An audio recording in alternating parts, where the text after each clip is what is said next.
Hello all, and I'm still here bringing you a knife summary of this Vosteed Psyop, a knife I have done a review on, which will be linked down in the description if you want to see the full review. So, this thing got a pretty positive review, and it is a really good knife. I really like the way the handle's been done. Something about the flow of it and the feel of it with this little kind of choke-up position right up here, really, really nice.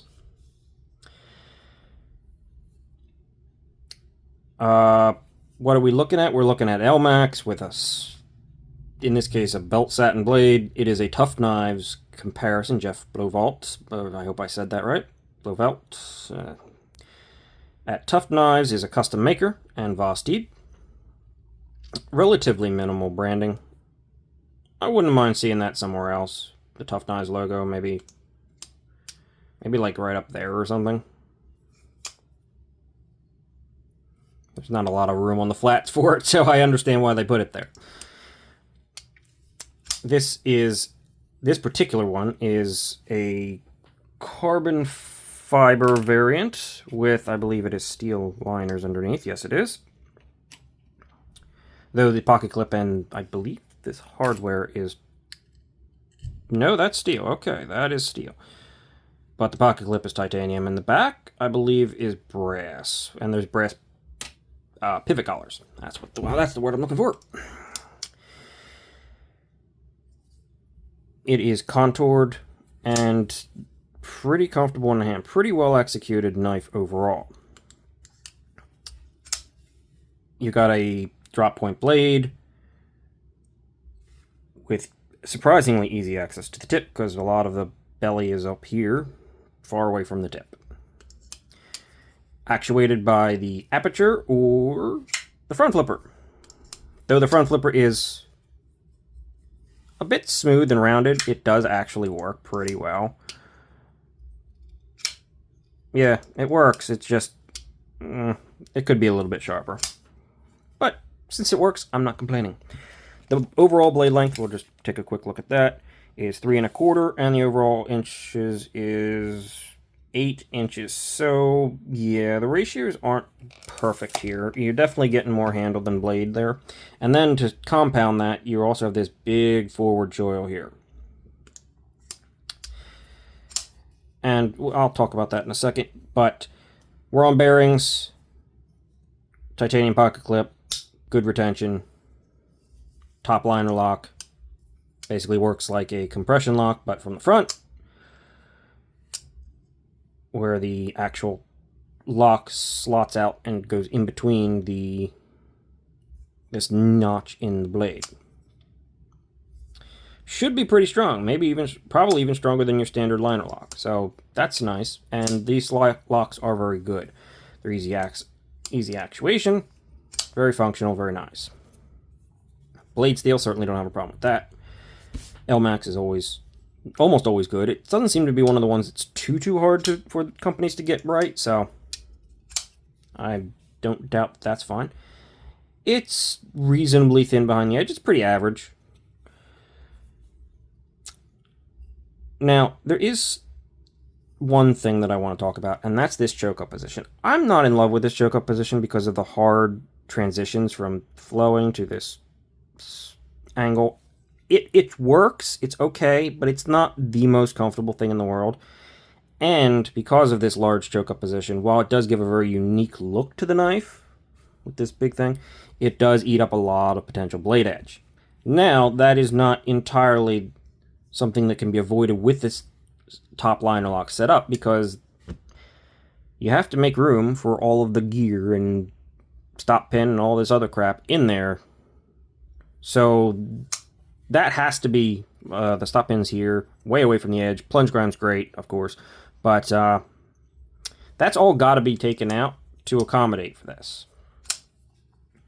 Now you can definitely do this with different shapes. Vosteed's done several top liner locks, and they don't all have quite as much of the blade taken up by it.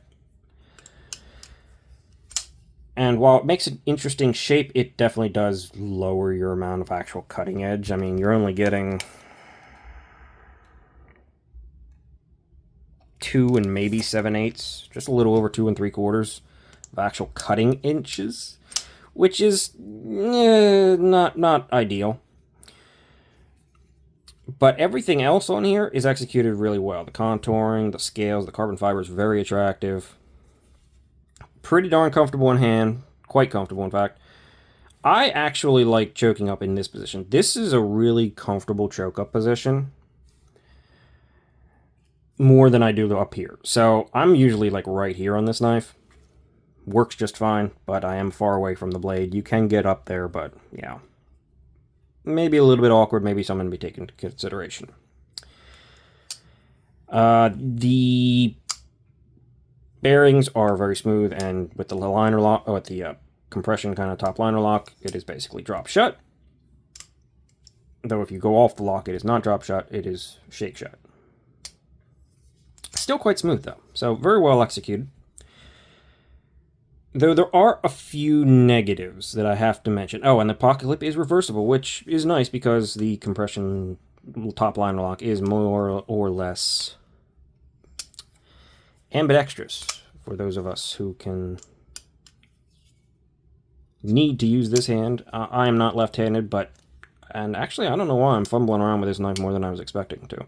I'm usually a little bit better at it than this, but apparently today my left hand is stupid. I just had a thought that I'm not going to say. Okay. We're centered. There's no play. Execution's really well done. Flat screws. Not quite deep carry, but medium. With a lanyard hole for those of us who care. I am not one of those.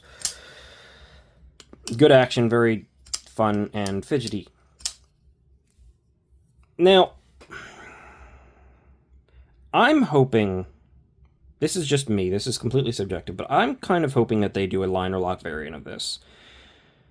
I know the top liner lock is probably stronger and better and everything, but what they could do with putting just a liner lock in here at this position is give us all of this blade. Move this way back there and just give us all of this blade, and your choke up position will be right here, super comfortable. It's like the handle was made for it to not be a top liner lock. The handle was made for this blade to come all the way back because you could get so close and it's so comfortable and you feel so locked in and safe here.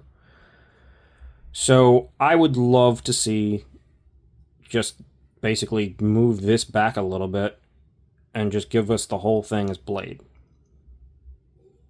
Drop the plunge grind down straight down or almost straight down and just give us a ton of blade on this thing so you can get close. Because that's the way I feel about this. The handle was made not for this mechanism. Because it's too perfectly comfortable up here. Right? And it's not as perfectly comfortable up here. So I'd personally like to see maybe a liner lock variant of this, or...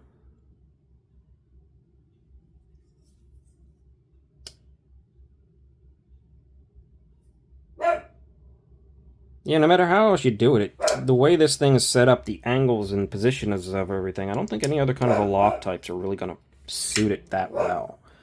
I mean, if you put the compression lock, like in this area, you might be able to get away with like not a compression lock, a crossbar style lock that was sitting like right here and maybe ended like right here. You would definitely get more blade, probably, and it would likely be okay. So you might be able to do a crossbar lock variant of this thing if you put it up here, but it's going to be real tight up in there. So I think the safest would be just going for a liner lock. But the final thing I want to talk about on this knife is the variants. The original one is in titanium. There is a flat titanium and contoured titanium scales at $269. This carbon fiber is also $269, which I kind of think it should be a little bit lower. And also, I will say that this titanium pocket clip, the way they flared it on such a thin handle, depending on how you're holding it, especially when you're back here, it is noticeable. It's not uncomfortable, but it's a little more noticeable than you would like. That's why I personally like choking up, where it sort of disappears. But the clip's an interesting decision. It works well, though, so no real major complaints, and A little bit of feeling it is not that big of a deal. But if you really like go back here, it actually kind of gets a little bit uncomfortable if you go all the way back, because this part that sticks out, because it widens out there, sits really up into your hand, because it's, I don't know, it's decently forward. So it's not terrible, but it is very noticeable until you start choking up and playing around with positions. Just mentioning that. I don't know why also the carbon fiber variant with steel liners is as expensive as the titanium. I fear it should be a little bit cheaper, but whatever. And then there's another variant of this thing at 100 and... Did I say 269? It's 249, I think. I don't know what I'm... It's 249. I don't know if I said 269.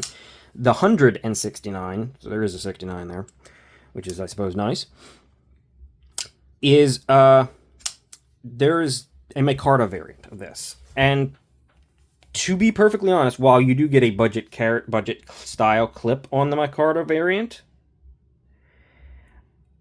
I would definitely say that the micarta variant or the titanium variant are the better options for this knife than this one. Unless you just really, really like there's a couple carbon fibers, there's like a Arctic Storm and this copper stuff. Both the titanium and micarta have the same blade steel, same basic setup. I don't know if the micarta is contoured, but there is an option for the titanium to be contoured, and you're getting like $80 off on the micarta. So with everything else the same, even if it's not contoured, that's probably your most cost-effective, well-priced variant. This carbon fiber's sitting at a little bit of a weird position compared to the titanium and the micarta variants, but I think this has been a pretty popular knife, and overall it is a very good knife, and it is recommendable, especially that micarta variant. But even the titanium variant, and for what you're getting, this kind of thick carbon fiber, I mean, it's thick contoured carbon fiber, and the overall execution, even at $269, is pretty reasonable and recommendable. But I just think you have two options that are maybe better. So, yeah, this is a really good knife, and I think that's where the summary is going to end. Like, subscribe, comment down below, watch the videos in the background if you don't want to watch them all, and just some views and everything. Who knows? Help the channel out, maybe. Mess with the algorithm. Who doesn't like to pull one over on the machines? They're going to get us eventually, so who knows? I'm just playing around. Or am I? Dun dun dun. That's all. See you in the next one. Thanks for watching.